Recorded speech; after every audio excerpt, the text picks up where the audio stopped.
अस्सलाम वालेकुम।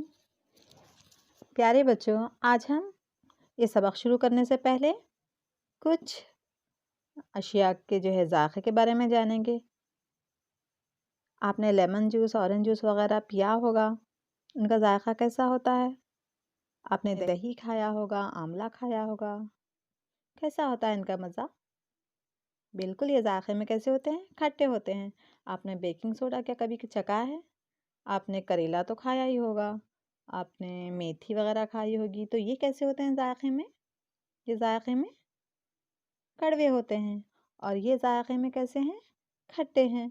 तो चलिए आइए कि किस वजह से ये खट्टे हैं और किस वजह से ये कड़वे हैं, इनका ज़ायक़ा इस तरह क्यों है, इसके ताल्लुक़ से जानेंगे हम अब इस अगले सबक में।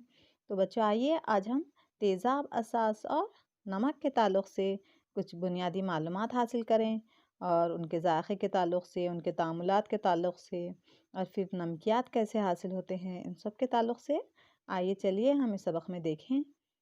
तो सबसे पहले हम देखेंगे कि तेज़ाब और असास के दरमियान क्या फ़र्क है। तेज़ाब ये ज़ायक़े में खट्टे होते हैं और असास ये ज़ायक़े में कैसे होते हैं? कड़वे होते हैं। अभी हमने देखा कुछ जूस वग़ैरह कैसे थे ज़ायक़े में? खट्टे थे और हमने कुछ तरकारियाँ देखी, हमने फिर खाने का सोडा ज़ायक़े में कड़वे होते हैं चूँकि वो असासी होते हैं और जो ज़ायक़े में खट्टे थे उनमें मुख्तलिफ़ किस्म के तेज़ाब पाए जाते हैं। तेज़ाब ये नीले लिटमस को लाल सुर्ख कर देते हैं। अगर हम नीला लिटमस डालें तेज़ाब में तो वो सुर्ख रंग का हो जाता है और असास ये लाल लिटमस को क्या करते हैं?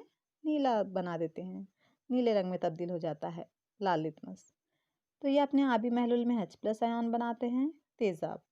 असास ये अपने आबी महलूल में OH- आयन बनाते हैं। तो इस तरह ये क्या है, तेज़ाब और असास के दरमियान कुछ बुनियादी फ़र्क हैं। अब कुदरत में बहुत सारे तेज़ाब पाए जाते हैं हमारे अतराफ़ अकनाफ़। अब कुछ कुदरती ज़राए और उनमें पाए जाने वाले तेज़ाब के ताल्लुक़ से जानें हम कि ज़रूरी है कि हमारे अतराफ़ के माहौल में क्या चीज़ें हैं, उनके बारे में हमें जानना बहुत ज़रूरी है। तो सिरके में एसिटिक एसिड पाया जाता है। संतरा, उसमें सिट्रिक एसिड होता है। इमली, इसमें टार्टरिक एसिड। टमाटर में ऑक्ज़ैलिक एसिड पाया जाता है। दही में लैक्टिक एसिड, लैक्टो यानी दूध, तो दूध से दही हासिल होता है हमें, तो इस तरह दही में क्या है, लैक्टिक एसिड होता है। लीमू, उसमें भी सिट्रिक एसिड होता है, संतरा और लीमू दोनों में। चूंटी का डंक, मिथेनॉइक एसिड होता है। बिच्छू घास का डंक, इसमें भी मिथेनॉइक एसिड होता है। तो ये कुछ कुदरत में पाए जाने वाले कुछ तेज़ाब की हमने यहाँ मिसालें देखी। इशारिये किसे कहेंगे? इशारिये, अब हमें कोई शय तेज़ाबी है या असासी है, क्या हम चख के देखेंगे कि कोई जो शय खट्टी है वो तेज़ाब है और जो ज़ायक़े में कड़वी है वो असासी है? ऐसा तो हम नहीं मालूम कर सकते। अब देखिए टूथपेस्ट, वो ज़ायक़े में हमें मीठा लगता है जबकि वो असासी ख़ासियत रखता है, तो हम कैसे पता लगाएं कि वो असासी है या तुरशई है? लैब में बहुत सारे एसिड्स रखे होते हैं, क्या हम उन एसिड्स को चख के देखेंगे कि ये ज़ायक़े में कैसे हैं? तो सोचिए कि क्या होगा, हमारी ज़बान की हालत क्या हो जाएगी। तो इस तरह हम चख कर किसी चीज़ को ये नहीं हम किसी चीज़ में फ़र्क नहीं कर सकते कि ये तेज़ाब है या असास है।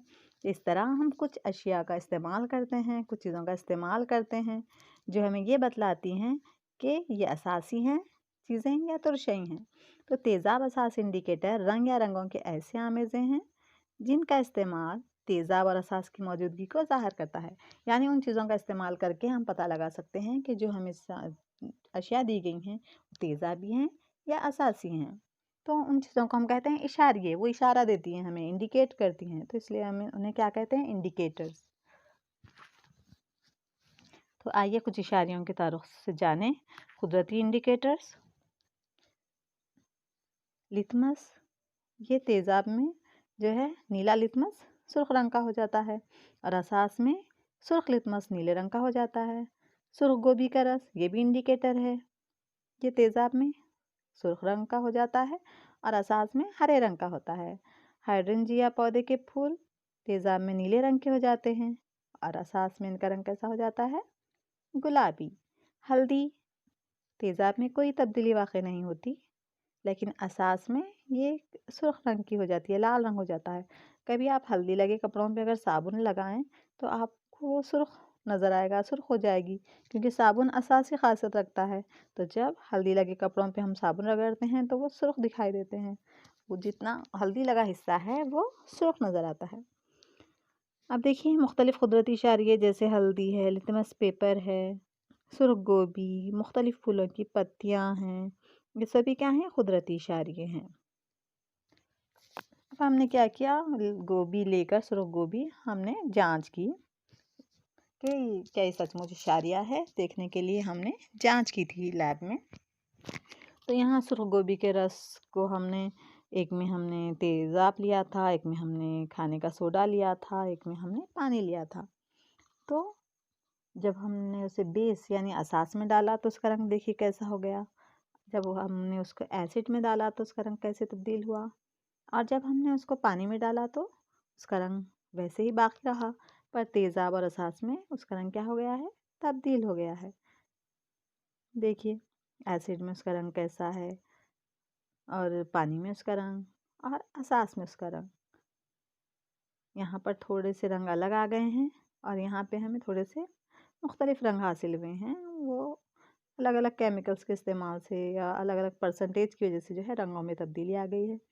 तो कैसा हो गया है रंग, देखिए एसिड में सुर्ख हो जाता है, और असास में उसका रंग कैसा हरा हो जाता है या हल्का नीला है, और पानी में जो है उसका जो रंग है वो बाकी है। तो इस तरह हम कह सकते हैं कि सुर्ख गोभी भी क्या है? एक कुदरती इशारिया है। अब मसनवी इंडिकेटर्स, फिनाफ्थलीन, मिथाइल ऑरेंज, ये मसनवी इंडिकेटर्स हैं। तेज़ाब में अगर हम फिनाफ्थलीन डालें तो वो बेरंग रहेगा, अगर असास में डालें तो महलूल गुलाबी रंग का हो जाएगा। तो फिनाफ्थलीन असासी महलूल और तेज़ाबी महलूल का जो है पता लगा सकते हैं हम इसके इस्तेमाल से। मिथाइल ऑरेंज तेज़ाब में सुर्ख रंग का, और असास में कैसा रंग हो जाएगा? जर्द रंग ज़ाहिर करेगा ये। देखिए मिथाइल ऑरेंज, फिनाफ्थलीन, ये जो है तेज़ाबी और असासी मीडियम में रंग जो है तब्दील कर देते हैं। ऑल्फैक्टरी इंडिकेटर्स हमने देखे, कुदरती इंडिकेटर्स, उसके बाद मसनवी इंडिकेटर्स। अभी ऑल्फैक्टरी इंडिकेटर्स किसे कहेंगे? कुछ ऐसी अशिया भी हैं जिनकी वो तेज़ाबी या असासी मीडियम में तब्दील हो जाती है, इन्हें ऑल्फैक्टरी इंडिकेटर्स या शम्मी इशारिये कहते हैं। अब देखिए प्याज, तेज़ाब में मखसूस बू उसकी बाकी रहती है, असास में उसकी कोई बू नहीं रहती। वनीला की बू बरकरार रहती है तेज़ाब में, असास में कोई बू नहीं, यानी इसकी बू चली जाती है। लौंग के तेल की बू बरकरार रहती है तेज़ाब में, असास में कोई बू नहीं। तो इन्हें हम ऑल्फैक्टरी इंडिकेटर्स कहते हैं। तो हमने देखा कि ये जो चीज़ें थीं ये तेज़ाब में उनकी बू बरकरार रही, पर असास में ये इनकी बू क्या हो गई? गायब हो गई। तो कुछ ऐसी अशिया जिनकी वो तेज़ाबी या असासी मीडियम में तब्दील हो जाती है उन्हें ऑल्फैक्टरी इंडिकेटर्स कहते हैं। अहम है बच्चों, इम्तिहान में पूछा है, पहले भी पूछ सकता है, आप ये जहन में रखिए। देखिए प्याज, वनीला की फलियां हैं, लौंग हैं, ये सभी क्या हैं? ये ऑल्फैक्टरी इंडिकेटर्स हैं। तजुर्बागाह में बहुत सारे तेज़ाब और असास इस्तेमाल किए जाते हैं, जिनमें से चंद मंदरजा झैल हैं। अब मज़बूत तेज़ाब, उसकी कुछ मिसालें दी गई हैं यहाँ। नाइट्रिक तुरशा है, सल्फ्यूरिक तुरशा है, हाइड्रोक्लोरिक तुरशा है, ये सभी कैसे तेज़ाब हैं? ये मज़बूत तेज़ाब की मिसालें हैं। और कमज़ोर तेज़ाब CH3COH, oxalic acid, lactic acid, ये सभी कैसे तेज़ाब हैं? ये कमज़ोर तेज़ाब। ये कौन सा है? Acetic acid CH3COH। तो ये सभी कैसे तेज़ाब हैं? ये कमज़ोर तेज़ाब हैं। अब मुर्तकिज़ तेज़ाब, ऐसे तेज़ाब जिसमें एसिड की मकदार ज़्यादा और पानी की मकदार कम हो, वैसे तेज़ाब को हम कहेंगे मुर्तकिज़ तेज़ाब। और डाइल्यूट तेज़ाब, ऐसे तेज़ाब जिसमें एसिड की मकदार कम और पानी की मकदार ज़्यादा हो, उसे हम डाइल्यूट तेज़ाब कहेंगे। आप मुर्तकिज़ तेज़ाब और मज़बूत तेज़ाब में आप कन्फ्यूजन नहीं कर लेना है। तो मुर्तकिज़ तेज़ाब अलग है और मज़बूत तेज़ाब अलग है। मुर्तकिज़ यानी जिसमें एसिड की मकदार ज़्यादा होती है और पानी की मकदार कम होती है, तो वैसे तेज़ाब को हम कहते हैं मुर्तकिज़ तेज़ाब। मज़बूत असास, sodium hydroxide, potassium hydroxide, calcium hydroxide, ये सभी मजबूत असास की मिसालें हैं। कमज़ोर असास, अमोनियम हाइड्रोक्साइड, ये कमज़ोर असास की मिसाल है। अल्कली किसे कहेंगे?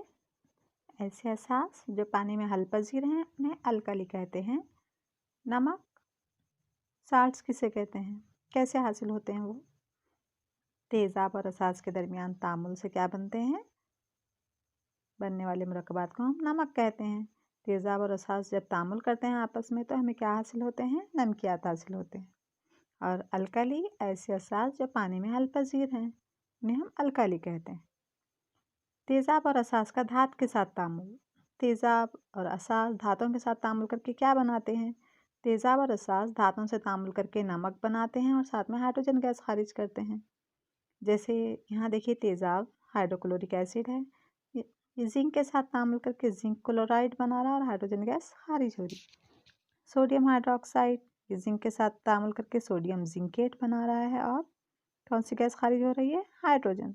तो तेज़ाब और असास दोनों भी धातुओं से तामुल करके नमकियात बनाते हैं। तेज़ाब तेज़ाबी नमक बनाते हैं और असास असासी नमक बनाते हैं और हाइड्रोजन गैस खारिज करते हैं।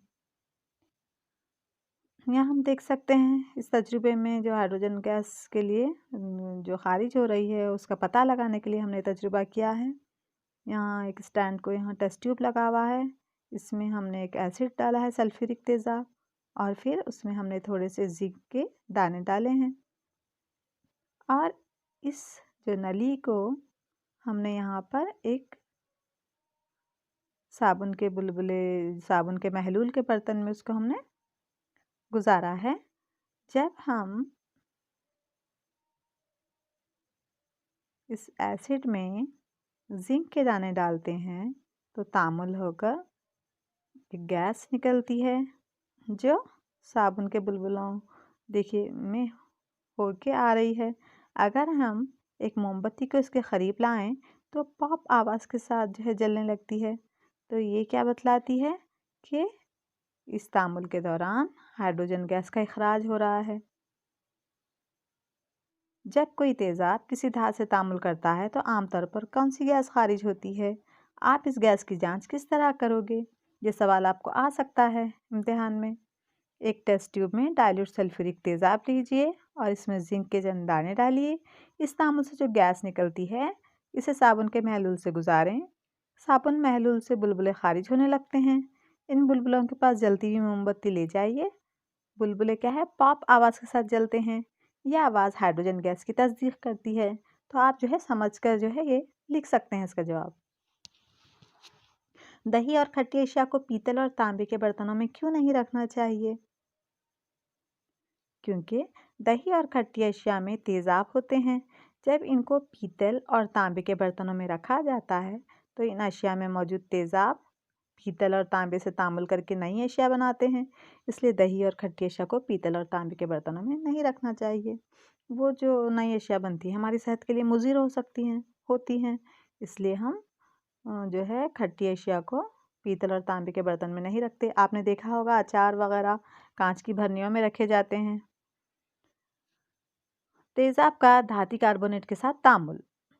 तेज़ाब धाती कार्बोनेट और हाइड्रोजन कार्बोनेट के साथ तामुल करके नमक, कार्बन डाइऑक्साइड और पानी बनाते हैं। देखिए सोडियम कार्बोनेट के साथ तेज़ाब तामुल करके नमक, पानी और कार्बन डाइऑक्साइड गैस खारिज हो रही। जबकि असास धाती कार्बोनेट और हाइड्रोजन कार्बोनेट के साथ तामुल नहीं करते। असास तामुल नहीं करते उनके साथ, जबकि तुरशे तामुल करते हैं धाती कार्बोनेट के साथ। खारिज होने वाली कार्बन डाइऑक्साइड गैस ये जो है खारिज होने वाली कार्बन डाइऑक्साइड गैस को जब लाइम वाटर से गुजारा जाता है तो लाइम वाटर दूधिया बन जाता है। देखिए कैल्शियम हाइड्रोक्साइड क्या है? ये लाइम वाटर बोलते हैं इसको। उसमें से जब हम कार्बन डाइऑक्साइड गैस गुजारते हैं तो हमें कैल्शियम कार्बोनेट हासिल होता है। इसलिए वो महलूल कैसा हो जाता है? दूधिया रंग का हो जाता है। तो ये तस्दीक करता है कि इस तामुल के दौरान कार्बन डाइऑक्साइड गैस खारिज होती है। तेज़ाब और असास के दरमियान तामुल। तेज़ाब और असास के दरमियान तामुल को हम क्या कहेंगे? तादीली तामुल। तेज़ाब और असास एक दूसरे के साथ तामुल करके क्या बनाते हैं? नमक और पानी। देखिए तेज़ाब और असास सोडियम हाइड्रोक्साइड है, हाइड्रोक्लोरिक तुरशे के साथ तामुल करके सोडियम क्लोराइड नमक है ना और पानी बनाते हैं। मजबूत एसिड कमज़ोर असास के साथ तामुल करके तेज़ाबी नमक बनाएंगे, क्योंकि यहाँ कौन मजबूत है, एसिड मजबूत है, तो इसलिए एसिडिक है ये नमक, तेज़ाबी नमक और पानी हासिल होता है। कमज़ोर एसिड मजबूत असास के साथ तामुल करेगा तो कौन मजबूत है यहाँ, असास, तो असासी नमक बनेगा और पानी हासिल होगा। अब मजबूत एसिड मजबूत असास ये दोनों भी मजबूत हैं, तो हमें क्या हासिल होगा, तादीली नमक और पानी। कमज़ोर एसिड और कमज़ोर असास, इससे हमें तादीली नमक और पानी हासिल होगा। तादीली तामुल क्या है, तो मिसाल दीजिए। ऐसे तामुलात जिसमें तेज़ाब और असास तामुल करके नमक और पानी बनाते हैं तादीली तामुलात कहलाते हैं। इन तामुलात के दौरान क्या होता है, हरारत खारिज होती है, भी हमने देखा था तादीली तामुल है। तो सोडियम हाइड्रोक्साइड और हाइड्रोक्लोरिक एसिड तामुल करके सोडियम क्लोराइड और पानी बना रहे हैं। नीचे मैग्नीशियम हाइड्रोक्साइड और हाइड्रोक्लोरिक एसिड के दरमियान तामुल से मैग्नीशियम क्लोराइड हासिल हो रहा है और पानी हासिल हो रहा है। यानी ऐसे तामुलात जिसमें तेज़ाब और असास तामुल करके नमक और पानी बनाते हैं। तेज़ाब तेज़ाब का मुख्तलिफ जो है अशिया के साथ तामुल देखेंगे। तेज़ाब धात के साथ तामुल करता है तो हमें क्या हासिल होता है, नमक और हाइड्रोजन गैस हासिल होती है। तेज़ाब धाती कार्बोनेट के साथ तामुल करता है तो नमक, कार्बन डाइऑक्साइड और पानी। तेज़ाब धाती हाइड्रोजन कार्बोनेट के साथ तामुल करता है तो नमक, कार्बन डाइऑक्साइड और पानी हासिल होता है। दोनों का सेम देखिए, धाती कार्बोनेट और धाती हाइड्रोजन कार्बोनेट दोनों के साथ नमक, कार्बन डाइऑक्साइड और पानी बना रहा है। तेज़ाब धाती ऑक्साइड के साथ तामुल करके नमक बनाता है और पानी बनाता है। तेज़ाब असास के साथ तामुल करके नमक और पानी। अब असास धात के साथ तामुल करके नमक और हाइड्रोजन गैस खारिज होती है। असास धाती कार्बोनेट और धाती हाइड्रोजन कार्बोनेट के साथ तामुल नहीं करते, ये भी असासी खासियत रखते हैं, है ना, कार्बोनेट्स। असास गैर धाती ऑक्साइड के साथ तामुल करके नमक और पानी बनाते हैं और असास एसिड के साथ तामुल करके नमक और पानी। तेज़ाब असास के साथ तामुल करके नमक और पानी, वही हो गया यहाँ भी। यहाँ तेज़ाब लिखा हुआ है, यहाँ असास। असास तेज़ाब के साथ तामुल करके नमक और पानी बनाते हैं। सभी तेज़ाबों में H+ आयन मुश्तरिक होते हैं और सभी असासों में OH- आयन मुश्तरिक होते हैं। तो सभी असास पानी की मौजूदगी में OH- आयन पैदा करते हैं और सभी तेज़ाब पानी में हल होकर H+ आयन पैदा करते हैं। महलूल की हालत में H+ आयन पैदा करते हैं। यही H+ आयन तेज़ाबी खासियत की वजह बनते हैं, यही तेज़ाबी खासियत को ज़ाहिर करते हैं।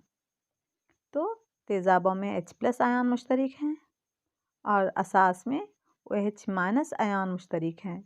ये पानी की मौजूदगी में ही तेज़ाब जो है तेज़ाबी खासियत ज़ाहिर करते हैं, चूँकि पानी में इनके H+ आयन क्या हो जाते हैं, तहलील हो जाते हैं। इसीलिए महलूल हालत में ही या पानी में हल होकर ही ये अपनी तेज़ाबी खासियत ज़ाहिर करते हैं।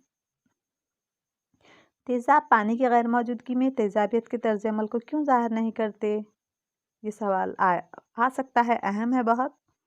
पानी की गैर मौजूदगी में तेज़ाब तेज़ाबियत ज़ाहिर नहीं करते क्योंकि पानी की गैर मौजूदगी में हाइड्रोजन आयन की तहलील पजीरी नहीं होती। अगर पानी नहीं रहा तो हाइड्रोजन आयन की तहलील नहीं होती। तेज़ाब की तेज़ाबियत हाइड्रोजन आयन की वजह से होती है।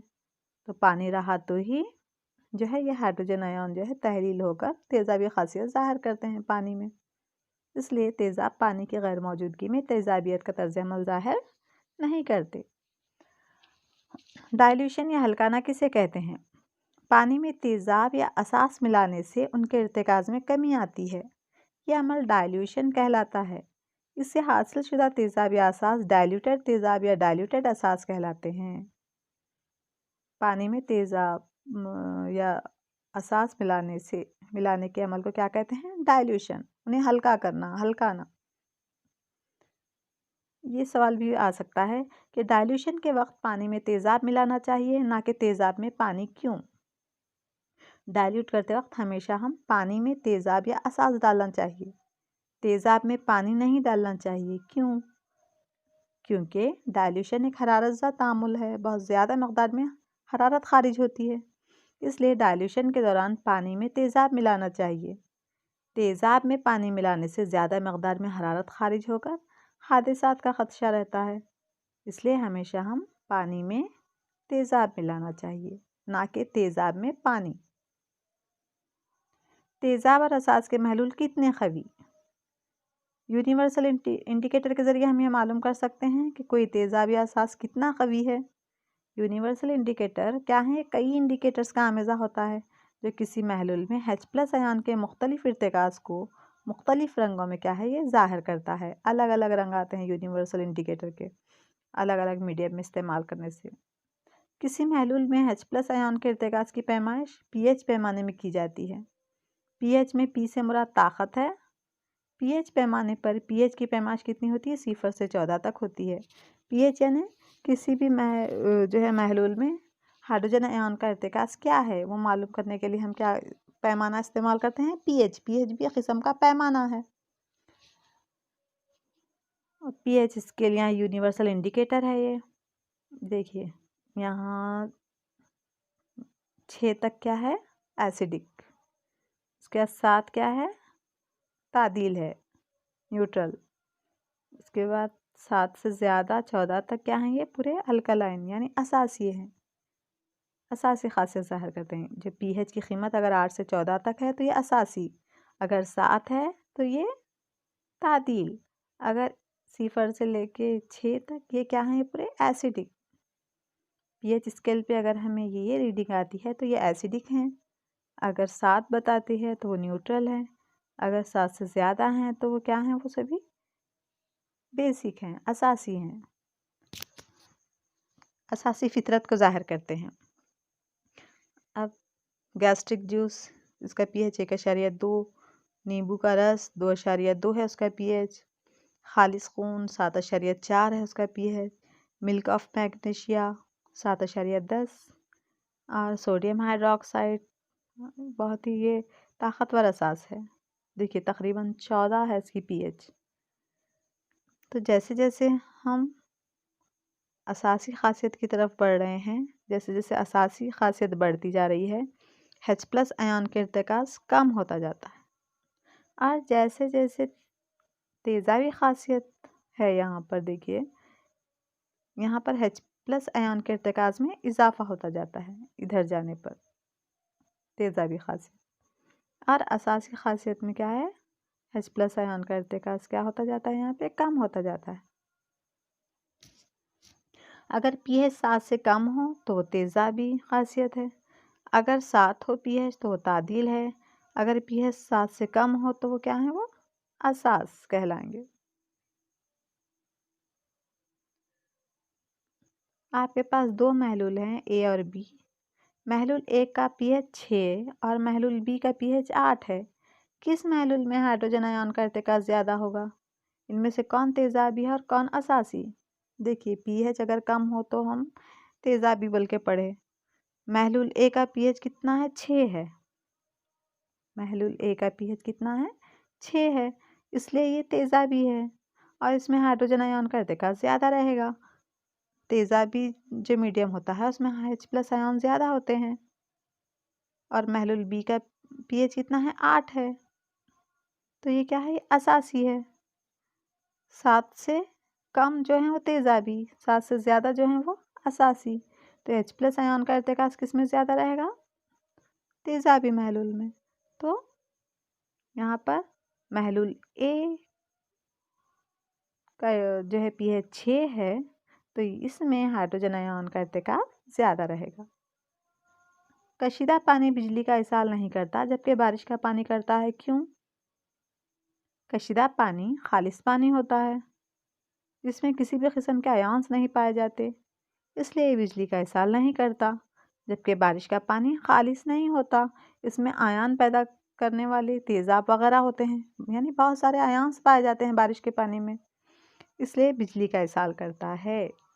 क्योंकि बिजली का इरसाल करने के लिए आयन्स ही जिम्मेदार हैं, तो बारिश के पानी में बहुत सारे आयन्स पाए जाते हैं, इसलिए बिजली का इस्तेमाल करता है। मिट्टी की किस हालत में कोई किसान अपने खेत की मिट्टी का इलाज क्विक लाइम या बुझे हुए चूने या चाक से करेगा? क्विक लाइम यानी कैल्शियम ऑक्साइड या बुझे हुए चूने यानी कैल्शियम हाइड्रोक्साइड या चाक यानी कैल्शियम कार्बोनेट से करेगा? कब करेगा वो अपनी मिट्टी का इलाज किसान? अगर खेत की मिट्टी की फितरत तेज़ाबी बच जाए और ज़राअत के लिए नामौजूद हो तो मिट्टी की फितरत को असासी करने के लिए मिट्टी का इलाज क्विक लाइम या बुझे हुए चूने से करेगा। यानी अगर मिट्टी तेज़ाबी बन गई है तो वो क्या करेगा, उसमें ये असास शामिल करेगा ताकि वो तादील हो जाए। तो जब एसिड को डाइल्यूट किया जाता है तो पीएच क्या है, बढ़ती है, और जब असास को डाइल्यूट किया जाता है तो पीएच कीमत क्या होती जाती है, घटती जाती है। अब रोज़मर्रा ज़िंदगी में भी पीएच के बहुत से इस्तेमालात हैं। नबातात और हैवानात पीएच हिसास होते हैं। हमारा जिस्म 7 से 7.8 पीएच की रेंज में काम करता है। जब बारिश के पानी की पीएच 5.6 से कम होती है तो वो तेज़ाबी बारिश कहलाती है। तेज़ाबी बारिश से जानदारों, पानी और मिट्टी को क्या होता है, नुकसान होता है। मिट्टी की पीएच ज़्यादातर पौधों की बेहतर नशोनुमा के लिए पीएच की रेंज कितनी होनी चाहिए, 5.5 से 7 तक होनी चाहिए। तो मिट्टी की पीएच में फ़र्क आने से पौधों की बेहतर नशोनुमा नहीं हो पाती। निज़ाम हाजिमा में पीएच हमारा मैदा हाइड्रोक्लोरिक तेज़ाब पैदा करता है। बदहज़मी के दौरान ज़्यादा तेज़ाब पैदा होता है जिससे दर्द और जलन महसूस होती है। इस तेज़ाबियत को दूर करने के लिए हम क्या इस्तेमाल करते हैं, एंटासिड का इस्तेमाल करते हैं। हम दावतों वगैरह में भी जाकर आने के बाद हमें एसिडिटी हो गई हम कहते हैं, है ना, ज़्यादा खाने से वो इस तरह हो सकता है। उस वक्त हम क्या करते हैं, उस तेज़ाबियत को दूर करने के लिए हम एंटासिड्स इस्तेमाल करते हैं। तो निज़ाम हाजिमा में भी पीएच का किरदार होता है। पीएच में तब्दीली की वजह से दांतों में सड़न होती है। जब मुंह की पीएच 5.5 से कम हो जाती है यानी तुरशई हो जाता है तो दांतों की सड़न शुरू हो जाती है। खाना खाने के बाद मुंह में मौजूद जरासीम तेज़ाब पैदा करते हैं। कम पीएच की वजह से दांतों के एनामल का ताकल शुरू हो जाता है। जो एनामल होता है सबसे सख्त चीज़ है वो हमारे जिस्म में, दांतों के ऊपर की जो परत है वो क्या हो जाती है, घिसना शुरू हो जाती है। टूथपेस्ट का इस्तेमाल करके मुंह की तेज़ाबियत को दूर करके दांतों की सड़न को रोका जा सकता है। ये आप पूछा जा सकता है, पूछ सकता है। देखिए, तो हम मुंह की तेज़ाबियत को दूर करने के लिए क्या तरीक़ा इस्तेमाल करते हैं, तो हम क्या करते हैं, टूथपेस्ट का इस्तेमाल करते हैं। टूथपेस्ट क्या है, असासी है, तो ये हमारे मुंह की तुर्शियत को कम करता है। कीमियाई हथियारों के ज़रिए नबातात और हैवानात का दिफा। तो नबातात और हैवानात भी कीमियाई हथियार का इस्तेमाल करते हैं। शहद की मक्खी डंक के ज़रिए जिस्म में तेज़ाब छोड़ती है जिसकी वजह से दर्द और जलन होती है। काटने की जगह पर हम क्या करना, वहाँ पे खाने का सोडा इस्तेमाल करने से हमें आराम मिलता है क्योंकि वो जो एसिड छोड़ती है वहाँ पर हम असास का इस्तेमाल करने से तादीली अमल वाक़ होता है और हम कुछ जो है दर्द जो है हम कम महसूस करते हैं, हमें आराम मिलता है। बिच्छू घास के चुभने वाले बाल जिस्म में मिथेनोइक एसिड दाखिल करते हैं। एक किस्म की घास है बिच्छू घास, जिसकी वजह से जलन होने लगती है। चुभने वाली जगह पर डाक पौधे की पत्तियों को रगड़ने से क्या होता है, हमें आराम मिलता है। तो इससे जो जलन होती है वहाँ पर ये पत्तों का इस्तेमाल करने से ये असासी होते हैं, तो ये जो है इसकी जलन कम होती है। नमकों की पीएच मज़बूत तेज़ाब मज़बूत असास के साथ तामुल कर तादीली नमक बनाते हैं तो इसकी पीएच 7 होती है। मज़बूत तेज़ाब कमज़ोर असास के साथ तामुल करके, यहाँ मज़बूत तेज़ाब मज़बूत असास दोनों थे तो तादीली रिएक्शन हुआ। यहाँ पे कौन मज़बूत है, तेज़ाब, तो ये तेज़ाबी नमक बनाएगा। तेज़ाब यानी उसकी पीएच क्या होगी, 7 से कम। कमज़ोर तेज़ाब मज़बूत असास के साथ तामुल करके क्या बनाएगा, ये असासी नमक, पीएच उसकी 7 से ज़्यादा होगी। कमज़ोर तेज़ाब कमज़ोर असास के साथ तामुल करके ये तादीली नमक बनाएगा और पीएच उसकी क्या होगी, 7। तादीली नमक की पीएच क्या होगी, 7। मज़बूत तेज़ाब मज़बूत असास तादीली नमक कमज़ोर तेज़ाब, कमज़ोर एहसास, ये भी तादीली नमक बना रहे हैं। अब आइए सोडियम हाइड्रोक्साइड कैसे हासिल होता है और दूसरे जो उसके साथ प्रोडक्ट्स हासिल होते हैं उनके क्या-क्या इस्तेमालात हैं। सोडियम क्लोराइड के आबी महलूल से बिजली गुजारी जाती है तो ये तहलील होकर सोडियम हाइड्रोक्साइड और क्लोरीन बनाता है और हाइड्रोजन गैस खारिज होती है। इस अमल में क्लोरीन गैस एनोड पर खारिज होती है, हाइड्रोजन गैस कैथोड पर खारिज होती है। सोडियम हाइड्रोक्साइड का महलूल कैथोड के करीब बनता है, चूँकि क्लोरीन मनफी है ना, मनफी आयन क्लोरीन गैस, तो इसलिए वो एनोड मुसबिरे पे खारिज हो रही। हाइड्रोजन गैस ये कैथोड पे खारिज हो रही, मनफी रे पर। तो क्लोरो अल्कली अमल के ज़रिए बनने वाले माहसिलात के क्या इस्तेमालात हैं? हाइड्रोजन गैस को ईंधन के तौर पर अमोनिया खाद बनाने के लिए इस्तेमाल करते हैं। क्लोरीन को हम पानी का ट्रीटमेंट करने के लिए पीवीसी नालियाँ बनाने के लिए इस्तेमाल करते हैं। और सोडियम हाइड्रोक्साइड को हम धातुओं की डिग्रीजिंग में साबुन और कागज़ बनाने में इस्तेमाल करते हैं। देखिए, हम हाइड्रोजन गैस का इस्तेमाल जो है ईंधन के तौर पे कर रहे हैं, अमोनिया गैस की तैयारी में कर रहे हैं और तेल से डालडा बनाने के लिए हाइड्रोजनेशन का जो अमल है वहाँ भी इसका इस्तेमाल हाइड्रोजन गैस का होता है। तो बहुत सारे इस्तेमालात हैं, यहाँ पे हम कुछ देख रहे हैं। क्लोरीन उसको पानी के ट्रीटमेंट में इस्तेमाल करते हैं और पीवीसी नालियाँ बनाने के लिए इसका क्लोरीन गैस का इस्तेमाल होता है जरासीम कश के तौर पे। सोडियम हाइड्रोक्साइड को साबुन की तैयारी में, दांतों की डिग्रीजिंग वगैरह में, इस कागज़ की तैयारी वगैरह में इस्तेमाल होता है। ब्लीचिंग पाउडर खुश्क बुझे चूने पर, कैल्शियम हाइड्रोक्साइड है, खुश्क बुझे हुए चूने पर क्लोरीन गैस के अमल से bleaching powder CaOCl2 bleaching powder बनता है। क्या है इसके इस्तेमालात? कपड़ा बनाने की सनत में, कागज़ की सनत में इसका इस्तेमाल होता है, लॉन्ड्री में ब्लीचिंग के लिए, कीमियाई सनतों में तकसीदी एजेंट के तौर पे इसका इस्तेमाल होता है, पानी की सफाई में इसका इस्तेमाल होता है ब्लीचिंग पाउडर का। तो ये तमाम जो है इसके इस्तेमालात हैं। तो इस्तेमालात भी अहम हैं बच्चों, याद रखिएगा कि मुख्तलिफ़ तुर्शों के ताल्लुक़ से हम देखिए, असास के ताल्लुक़ से अब मुख्तलिफ़ नमकियात उनके इस्तेमालात के ताल्लुक़ से हम जान रहे हैं। बेकिंग सोडा के इस्तेमालात। बेकिंग सोडा देखिए क्या है इसके इस्तेमालात? बेकिंग पाउडर बनाने में, इससे रोटी या केक क्या बनते हैं? स्पंजी या नरम बनते हैं, इसलिए इसका इस्तेमाल करते हैं हम। एंटासिड बनाने के लिए, एसिडिटी ज़्यादा हो जाती है तो कम करने के लिए हम जो है एंटासिड तैयार करते हैं, बेकिंग सोडा का इस्तेमाल होता है उसमें। और सोडा एसिड आग बुझाने वाले आलात में, ये सोडा एसिड आग बुझाने वाले आलात, आग बुझाने वाली गैस यानी कार्बन डाइऑक्साइड गैस खारिज होती है जो आग को बुझाती है। याद रखिएगा ये मेरी बात, क्योंकि आपको इसके ताल्लुक़ से सवाल आएगा अगले स्लाइड में। वाशिंग सोडा, वाशिंग सोडा यानी 2CO3 10H2O सोडियम कार्बोनेट की दोबारा क्रिस्टल साजी से वाशिंग सोडा हासिल होता है।